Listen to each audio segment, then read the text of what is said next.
Ce soir, dans notre émission, nous mettons le projecteur sur Yo Slam, un volley qui fait vibrer la capitale dans le cadre du Yo Fest, en collaboration avec l'association hip-hop Family. L'Institut Cervantes de Rabat accueille une journée 100% slam où la créativité et l'engagement des artistes se rencontrent sur scène.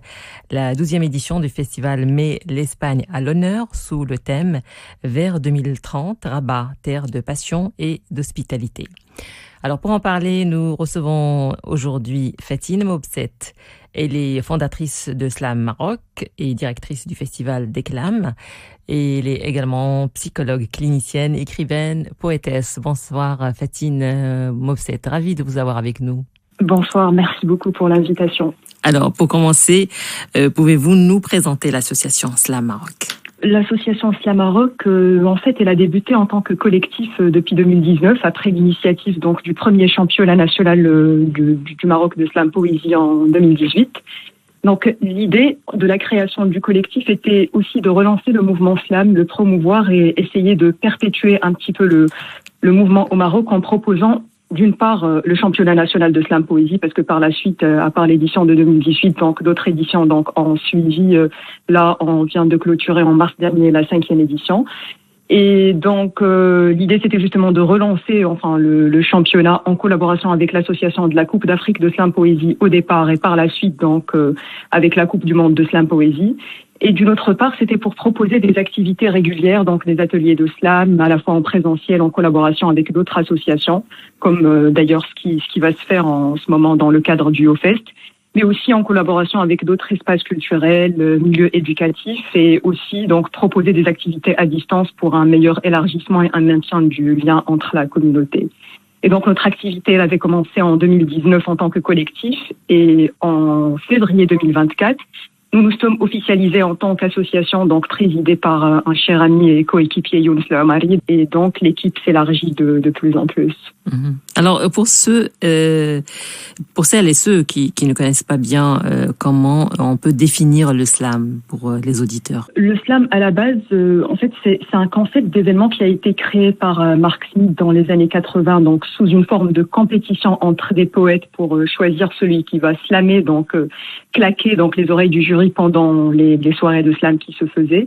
Et c'était selon des règles bien précises, donc un texte a cappella, sans accompagnement musical, aucun décor, ne pas dépasser 3 minutes, et en présence d'un jury la particularité, c'est qu'il est choisi à partir du public, donc qui écoute et évalue un petit peu le ressenti, le feeling de ce que le poète lui a fait vivre pendant la soirée. Donc ça, c'est un peu dans le contexte de la compétition. Mais hors compétition, on pourrait dire que le slam est une forme de poésie contemporaine scénique, qui renvoie à une certaine liberté d'expression au regard de son caractère accessible et moins élitiste. Donc, ce qui le distingue un peu, des autres formes d'art, c'est justement cette accessibilité. Mais aussi, comme on a pu remarquer lors de pas mal de scènes, il y a une forme de contenance qu'il offre dans ces espaces d'expression en s'y sent écouté, reconnu. Cela ne veut pas dire que ce n'est pas le cas dans les autres formes d'expression, mais particulièrement dans le slam, il met cet accent sur la valorisation du mot brut et de l'être qui porte ce mot, justement. Alors, vous avez parlé des règles. Par exemple, moi, quand j'écoute un slammer, je remarque un certain débit dans la présentation, dans la lecture du texte. Est-ce que ça fait partie du slam, justement, des règles du slam? J'ai envie de dire que le débit, il est singulier et propre à chacun. C'est un petit peu comme dans le rap, on parle de flow. Et donc, chacun, il a sa manière. Il y a des personnes, qui scandent comme ça leurs mots. Il y a d'autres personnes qui peuvent même le chanter. Et tant que ça ne dépasse pas, dans des contextes de compétition, tant que ça ne dépasse pas les 3 minutes, tant que la personne, elle n'utilise aucun décor, ni un accessoire, pour rajouter ou embellir son texte, donc ça reste propre à chacun. D'accord. Il n'y a pas que la scène Yo Slam, il y a Yo Rap, Yo Fusion, Yo Gnawa. Alors, pouvez-vous nous expliquer comment est née cette collaboration avec Hip Hop Family? La collaboration avec l'association Hip Hop Family a pris naissance quand, en fait, on s'était rendu compte de la nécessité de croiser le slam à d'autres formes artistiques, notamment le rap et enfin tout ce qui s'allie à la culture hip hop et enfin d'où d'ailleurs le nom de l'association Hip Hop Family. Et on s'est retrouvé devant l'évidence que chaque pratiquant ou pratiquante de cette discipline avait des choses à apprendre de l'autre pour se compléter. Et donc il y avait un point où peuvent se croiser tous ces arts, notamment le désir de partager quelque chose à un public qui écoute, et toutes ces formes d'expression permettent justement de transmettre un message. Et donc on a commencé par un premier événement, donc Ritmo Clam. C'était une journée d'atelier de rap et de slam avec une table ronde d'échange, ensuite une scène ouverte. C'était au Centre culturel Rally, la Fondation Kulthum à Casablanca.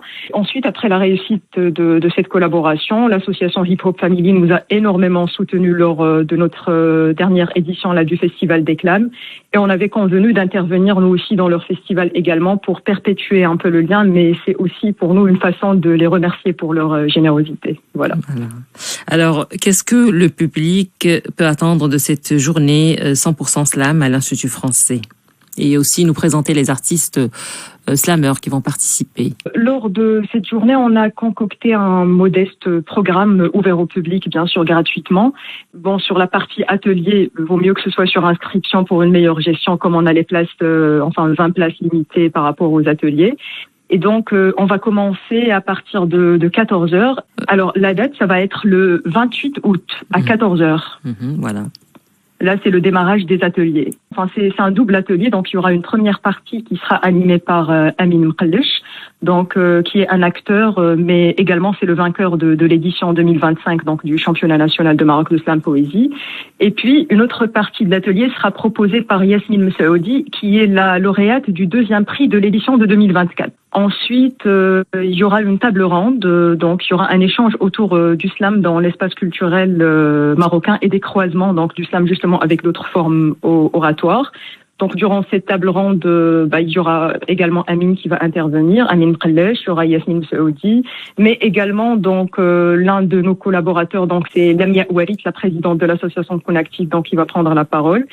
Et une artiste rappeuse aussi qui s'appelle Sultana. Et la table ronde, elle sera modérée par Younes Aoumari, qui est le président donc de l'association Slam Maroc.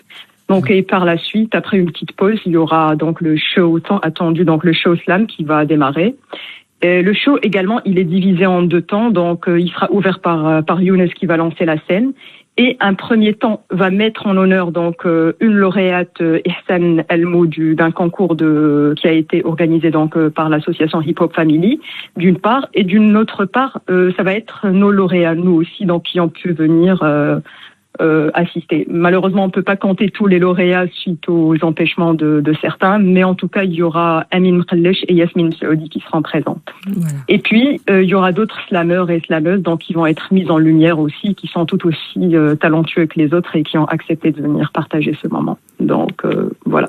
Voilà, alors cette édition de YoFest met l'accent sur l'Espagne comme invité d'honneur.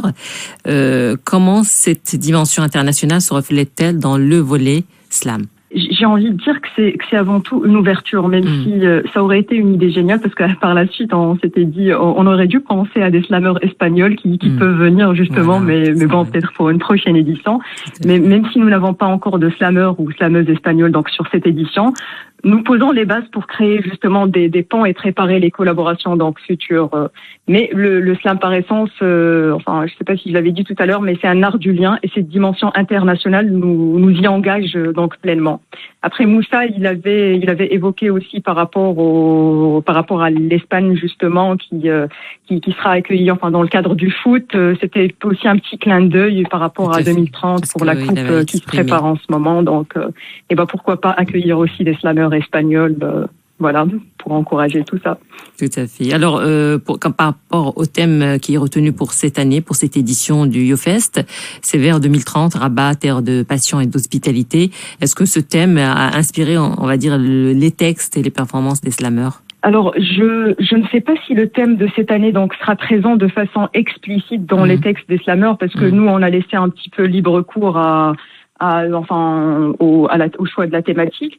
Mais ce que j'ai envie de dire, c'est que le slam en soi, il véhicule une forme d'hospitalité. Et son écoute nécessite également ce même esprit d'hospitalité. Donc, une envie de partage de la part des slameurs et des slameuses et une ouverture pour l'écoute et l'accueil des mots des autres de la part du public. Donc, ce va-et-vient aussi, reflète un petit peu, même si ça ne va pas peut-être être présent ou peut-être oui, dans les textes des slameurs. Mais ce va-et-vient entre public et écoute et partage, ça reflète un peu l'hospitalité. Et ce que j'ai envie de dire aussi, et par rapport à l'association Hip Hop Family, le fait qu'ils ont accueilli pour la première fois, donc parce que eux, leur festival, il date, c'est pas la première ni la deuxième, donc édition, donc ça date depuis des années. Oui, tout à fait. Et donc, pour eux, accueillir, pour nous, pour la première fois, une scène slam au YoFest est une belle illustration justement de cette hospitalité. Et dans la même dynamique, nous nous préparons nous-mêmes en tant qu'association Slam Maroc par la suite à accueillir la Coupe d'Afrique de Slam Poésie d'ici 2030, pourquoi pas. Donc c'est un peu dans cet élan qu'on s'inscrit. Voilà, donc en tout cas, YoFest, parmi, on va dire, ses missions, c'est contribuer un peu à rapprocher les cultures, je pense. Oui, voilà, tout à fait. Voilà, je pense que c'est dans ce sens qu'ils vont, en essayant de placer plusieurs scènes, comme je l'ai dit, le slam, la fusion, le rap, et d'autres expressions artistiques aussi. Oui, tout à fait. Alors, c'est des arts aussi pardon. Oui, je vous écoute. disais juste que c'est des arts aussi qui dépassent les frontières géographiques et culturelles aussi. Donc, et ça crée des passerelles entre les différentes. Moi, je l'imagine souvent comme un mouvement de vagues de scène en scène. Donc, il y aura la scène slam, il y aura la scène fusion, gnawa, rap, et c'est aussi des occasions justement de rencontres et de richesse entre les différents artistes. Tout à fait. Alors, qu'aimeriez-vous que le public ressente ou retienne de cette scène donc qui est prévue à l'Institut Cervantes, donc la scène slam? Alors, déjà pour ceux qui ne connaissent pas le slam, de venir découvrir ce que c'est que le slam. Et puis, principalement, que le public ressente l'émotion brute des mots, donc la sincérité des voix qu'on encourage et la force de la présence sur scène. Donc, qu'ils repartent aussi avec cette envie très très simple mais essentielle de dire nous aussi peut-être qu'il y aura de nouveaux slameurs par la suite, parce qu'on a cette tendance d'année en année, il y a des personnes des fois qui viennent découvrir et par la suite ils commencent à écrire et commencent à venir à fréquenter nos scènes, et donc pourquoi pas inciter le public à s'intéresser au slam, mais pas que le slam, comme il y aura d'autres scènes, mais voilà, titiller un peu cette envie de créer quelque chose et de venir le partager avec l'autre, et ça en soi c'est une forme d'hospitalité, donc voilà. Alors pour terminer, on va parler de vos projets, donc de Slam Maroc, donc après cet événement YoFest. Après l'événement YoFest, donc on conçoit de mettre en place surtout pour la rentrée une programmation mensuelle un peu donc variée pour le mois à venir. Donc nous sommes aussi en train de monter des projets avec l'association de la Coupe d'Afrique de Slam Poésie. Donc on croise les doigts, on attend donc les retours par rapport aux appels à projets auxquels on a candidaté. Et puis d'une autre part, l'événement phare donc qui va venir, ça va être normalement c'était prévu au fin octobre début novembre, mais ça a été reporté à décembre. C'est la représentation du Maroc à la Coupe d'Afrique de Slam Poésie en Guinée-Conakry. Donc par Amin Mqellech, donc qui a remporté le Déclam 2025. Donc il partira la première semaine de décembre à la Coupe d'Afrique de Slam Poésie en Guinée. Et puis il y a aussi certains de nos slameurs donc qui ont reçu des invitations pour représenter le Maroc à des festivals avec nos collaborateurs, notamment donc le festival du Togo. Et je le dis à l'antenne, j'espère qu'ils puissent obtenir des fonds de soutien donc de mobilité pour cela. Et puis en 2026, nous avons un projet en cours de validation avec l'Institut français de Kenitra, donc des ateliers, scène slam avec restitution. Et puis nous préparons tout doucement la 6e édition donc du Festival des Clams. On n'a pas encore les dates, mais on s'y met un petit peu à l'avance. Donc voilà. Voilà, donc ne pas manquer cette scène de slam qui est prévue le 28 août, donc à Rabat. pour tous ceux qui souhaitent bien sûr de se déplacer, aller voir, découvrir, et puis pour tous ceux qui sont déjà connaisseurs, on va dire, donc être présents et encourager les slameurs, les jeunes slameurs, les découvertes, on va dire les talents émergents, et aussi donc de ceux qui sont déjà, on va dire, professionnels dans ce sens. Merci beaucoup, Fatine Mobset, d'avoir accepté. Merci à vous pour l'invitation. Merci beaucoup. Puis nous vous souhaitons un bel succès pour cette